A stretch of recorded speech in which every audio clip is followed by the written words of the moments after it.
ভারতের ম্যানচেস্টার কাকে বলা হয়? ক দেরাদুনকে, খ আমেদাবাদকে, গ কোচিনকে, নাকি ঘ সুরাটকে? তাহলে আমাদের সঠিক উত্তরটি এর মধ্যে হবে খ আমেদাবাদকে। পরের প্রশ্ন মধ্যে দেখো কি দেওয়া আছে। পরের প্রশ্ন মধ্যে দেওয়া আছে কি কলকাতা বন্দরের সহযোগী বন্দর কোনটি? ক হলদিয়া, খ চেন্নাই, গ কোলাঘাট, নাকি ঘ কোচিন?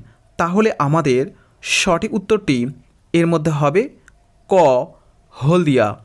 পরের প্রশ্ন মধ্যে দেখো কি দেওয়া আছে। পরের প্রশ্ন মধ্যে দেওয়া আছে কি কোনটি পৃথিবীর নীরব শহর নামে পরিচিত? ক প্যারিস, খ ওয়াশিংটন, গ লন্ডন, নাকি ঘ রোম? তাহলে আমাদের সঠিক উত্তরটি এর মধ্যে হবে ঘ রোম।